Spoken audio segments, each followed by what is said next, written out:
Prologue. 13 mai 2019. Solveig.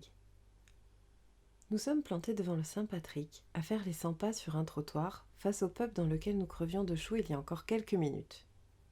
Je vais partir, je vais le chercher, je viens d'annoncer ma décision. La nuit est déjà bien entamée, nous avons fait la fermeture. Pas que nous ayons eu tant à nous dire, mais plutôt qu'aucun de nous ne parvenait à mettre des mots sur ce qu'il avait sur le cœur.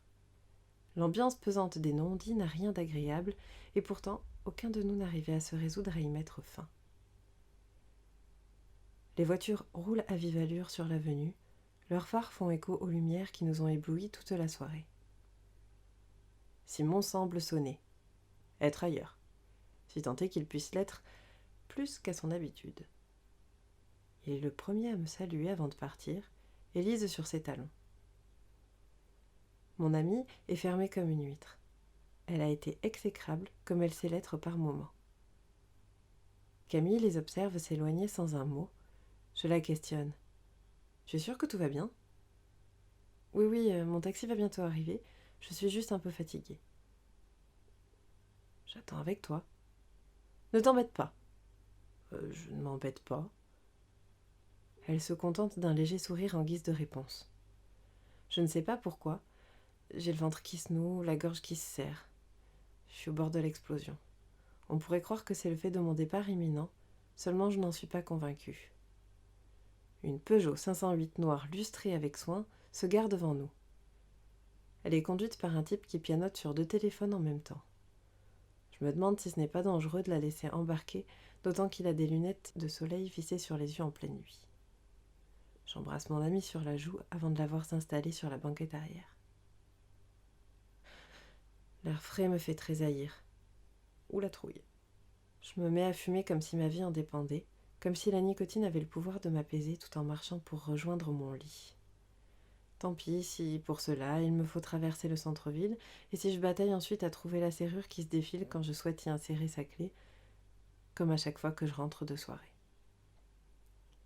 Depuis que j'ai trempé les lèvres pour la première fois dans un verre d'alcool, au cours d'une fête sauvage au collège, je ne sais pas faire dans la demi-mesure. C'est soit rien, soit tout.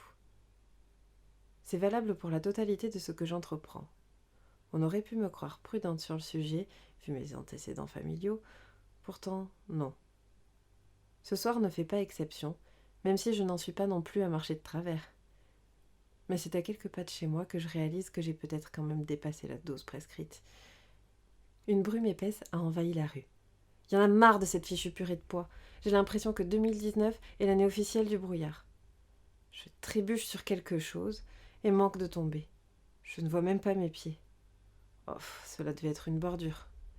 Mon cœur est sur le point de transpercer ma poitrine. J'ai bien cru que la prochaine fois que l'on entendrait parler de moi serait pour lire un truc dans ce goût-là. Solveig Morel, à peine 27 ans, retrouvée gisant sur un trottoir, son alcoolémie tutoyant les étoiles. La jeune aide-soignante anonyme cachait en réalité bien son jeu et n'était autre que elle. Solveig! Qui est là? Au fond de moi, je sais à qui appartient cette voix. Je dois être sacrément à l'ouest, car il lui est impossible d'être là. On me touche l'épaule. Je hurle à m'en faire péter les tympans et à m'en décoller les cordes vocales.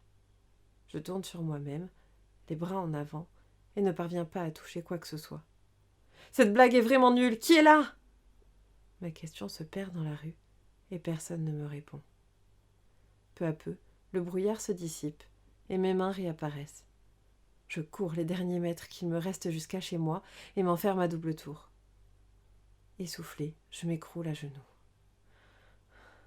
2 fois dans la même journée, quand cette histoire sera finie, que je serai sûre qu'il est en sécurité, je prendrai rendez-vous chez un psy.